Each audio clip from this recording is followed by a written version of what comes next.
안녕하십니까. 직업상담사 2급 시험을 준비하시는 수험생 여러분, 이번 시간에는 2017년도 제1회차 직업심리학 필기 기출문제풀이 시작합니다.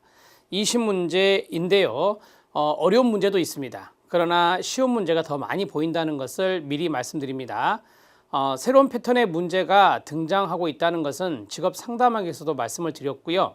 여기에서 마지막 40번 문제, B형인데요. 마지막 40번 문제가 조금 어려웠다. 그리고 처음 본 문제 패턴이라고 보시면 되겠습니다. 지금부터 21번부터 40번까지 갑니다. 자, 21번 문제는 지능지수, 우리가 이제 IQ라고 하는 지능지수의 개념을 처음으로 도입한 심리검사가 있죠. 그게 바로 스탠포드 비넷 검사입니다. 이때 이제 비율지능지수라는 말을 쓰잖아요. 비율지능지수라는 말을 쓰죠. 자, 우리가 이제 지능지수라고 하는 개념, 이것을 처음으로 도입했다. 그러면 스탠포드 비넷을 정리하시고, 자, 비율지능지수는 어떻게 내죠? 네, CA 생활연령이라고요. 그 다음에 정신연령을 MA 곱하기 100 이렇게 계산하는 겁니다. 그래서 생활연령분의 정신연령 곱하기 100 이렇게 정리하시면 되겠습니다. 21번의 답은 2번이 답입니다. 나머지는 참고하시고요. 자, 22번 문제 들어갑니다. 자, 22번 문제입니다. 스탠포드 비넷 검사는 해설 좀 보시고요. 22번 문제 별표. 다음에 해당되는 진로 발달 이론은 무엇이냐라고 했습니다. 첫 번째가 사회인지적 진로 이론, 그 다음에 인지적 정보처리적 진로 이론, 정보처리, 그 다음에 목표 중심적 진로 이론, 자기 효능감 중심의 진로 이론이 있습니다. 자, 이 네 가지가 있는데 이 박스를 보시죠. 진로 선택은 하나의 문제 해결 활동이며 진로 발달은 지식 구조의 끊임없는 성장과 변화를 포함한다. 진로 상담의 최종 목표는 진로 문제 해결자이고 의사 결정자인 내담자의 잠재력을 증진시키려는 것이다 라고 했습니다. 자, 우리가 이 문제를 해결하는 활동이라든지 지식 구조의 끊임없는 성장과 변화, 이런 것들이 진로 발달이라고 연결하고 있는데요. 자, 우리가 이제 인지적 정보 처리 이론에서 가장 기본적인 전제가 뭐냐면 해설의 1번에 있는 대로 진로에 대한 문제를 해결한다든지 의사 결정을 할 때 정보를 어떻게 이걸 처리하고 이용하느냐, 그러한 것들에 강조점을 두고 있는 거예요. 그래서 우리가 이제 지식 구조의 끊임없는 성장과 변화, 이게 뭐죠? 네, 이게 정보입니다. 정보. 이러한 정보를 어떻게 처리하느냐, 어떻게 이용하느냐, 그러한 것들이 바로 진로의 발달이라든지 그 다음에 문제를 해결하는 활동, 진로 선택이요. 이런 것들과 연관성이 있다라고 보시면 됩니다. 자, 밑에 해설을 보시면 인지적 정보처리 접근법이라고 나와 있는데 거기에 1번을 보십시오. 내담자가 진로 결정을 내리고 진로 문제 해결과 의사 결정을 할 때 어떻게 정보를 이용하는지 그러한 측면에서 진로 발달에 적용했다. 그래서 패터슨이나 샘프슨이나 리어던 이런 학자가 여기에 들어갈 수가 있겠습니다. 자, 그 다음에 4번을 보시면 내담자에게 학습 기회를 제공한다. 그래서 개인의 처리 능력, 우리의 정보 처리 능력이 되겠죠. 그것을 발전시킬 수 있다라고 전제를 합니다. 자, 그리고 진로 문제 해결은 1차적으로 인지적 과정이고 이러한 일련의 절차를 통해서 증진시킬 수 있다라고 했는데, 자, 아래 각주에 보면 의사소통, 분석, 통합, 가치부여, 집행 이렇게 나옵니다. 이것도 예전에 출제가 된 것이라서 각주로 제가 붙여드렸고요. 자, 여기 인지적 정보처리 진로 이론이다 이렇게 보시면 되겠습니다. 포인트가 되는 단어를 좀 써보면 문제 해결 활동,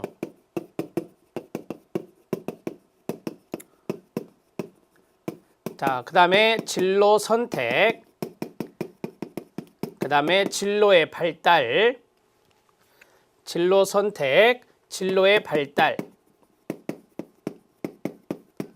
그 다음에 지식 구조의 성장과 변화, 지식 구조의 성장과 변화, 마지막입니다.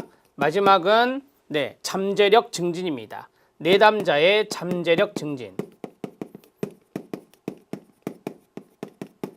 자, 이러한 것들을 하는 데 있어서 정보가 있을 거 아니에요. 이러한 정보를 어떻게 이용하느냐, 처리하느냐, 그런 것들에 초점을 맞추고 있는 게 인지적 정보 처리 이론이 되겠습니다. 22번의 답을 2번으로 처리하시면 됩니다. 자, 이제 23번 문제 들어갑니다. 자, 23번 문제 스트레스 요인과 상황에 관한 설명으로 틀린 것은입니다. 스트레스 요인과 상황에 관한 설명으로 틀린 것은인데요. 이 문제가 상당히 조금 난해한 경우도 있지만 저는 이렇게 달았습니다. 해설을. 우리가 스트레스의 유형을 세 가지로 이야기를 하거든요. 첫 번째가 뭐냐면 자극으로서의 스트레스다. 자극으로서의 스트레스다. 이게 첫 번째 유형이고, 그 다음에 두 번째가 반응으로서의 스트레스다. 두 번째가 반응으로서의 스트레스가 있고요. 세 번째가 개인과 환경 간의 상호작용으로서 개인과 환경 간의 상호작용으로서의 스트레스다. 자, 이렇게 세 가지의 유형을 제시를 해보고 싶습니다.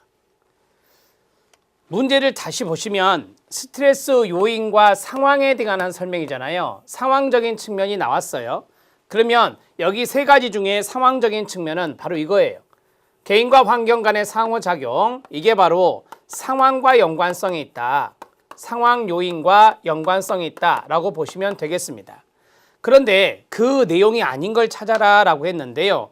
첫 번째가 무엇이냐? 좌절. 두 번째가 과잉부담. 세 번째가 갈등이 있습니다. 네 번째가 생활의 변화가 있어요. 우리가 이제 앞에 있는 타이틀만 놓고 봤는데 오른쪽에 연결을 볼까요? 원하는 목표가 지연되거나 차단될 때 좌절을 하죠.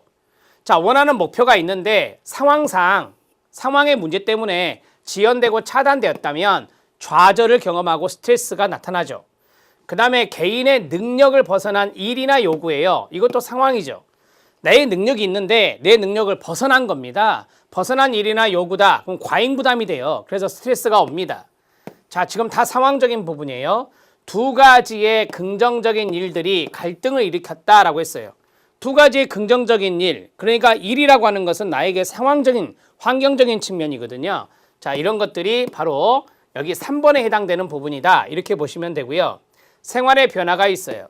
생활의 변화 아시죠? 여러분들이 이제 자가 지수, 스트레스 지수를 측정하는데 생활의 변동, 생활의 변화를 측정하는 게 있잖아요. 우리 이론서에도 있는 건데, 자, 부정적인 사건이 나타납니다. 제한된 시간 내에 많을 때이다라고 했어요. 자, 6개월 동안에 어떠한 배우자의 죽음이라든지 교통사고라든지 전쟁이라든지 이런 것이 일어났을 때 부정적인 사건이잖아요. 부정적인 사건이 제한된 시간 내에 많으면 많을수록 스트레스가 높아져요.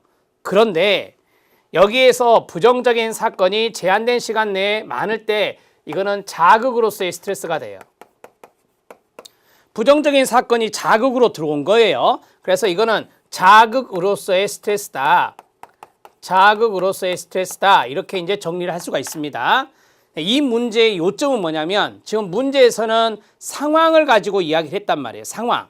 그러면 상황은 환경적인 부분이거든요. 그래서 1번, 2번, 3번 같은 경우는 상황적인 부분이 되는데 4번 같은 경우는 상황적인 부분이 아니라 자극으로서의 스트레스를 이야기한 거다. 이렇게 여러분들에게 설명을 해드립니다.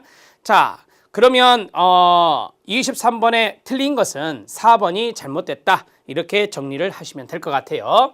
지금 연결은 다 맞습니다. 연결은 다 맞는데 지금 이게 자극으로서의 스트레스냐, 반응으로서의 스트레스냐, 아니면 개인과 상황 간의 상호작용을 인한 스트레스냐, 그런 것들을 물었는데요. 여기에 세 가지는 상황과 관련성이 있다. 이렇게 정리를 해 주시죠. 자, 그 다음에 24번 들어갑니다. 24번은 여러분들이 많이 아시는 거죠. 과업지향적 직무분석 방법 중에 가로 기능적 직무분석에 세 가지가 있다. 직업정보론에도 이거 나오는 거잖아요. 기술이라고 하는 것은 없죠. 자, 첫 번째가 자료, 두 번째가 사람, 세 번째가 뭐예요? 사물입니다. 그래서 기능적 직무분석의 세 가지 차원이 아닌 것은 기술이다. 이렇게 보시면 되겠습니다. 자, 여러분 해설에 이걸 잘 넣어드렸는데요. 과학지향적 직무분석 방법 중에 기능적 직무분석의 세 가지 차원, 자료가 있죠. 데이터라고 하는 자료. 이것은 만질 수가 없고 추상적인 개념입니다. 그래서 종합, 조정, 분석의 순으로 이제 나뉘게 되는 거고, 자, 사람이 있습니다. 사람과 관련된 기능이나 사람처럼 취급되는 동물도 사람으로 취급을 하면서 자문, 협의, 교육의 순서로 나뉘게 됩니다. 사물이 있습니다. 기계라든지 무생물과 관련된 개념이죠. 그래서 설치, 정밀 작업, 제어, 조작의 순으로 나뉘게 됩니다.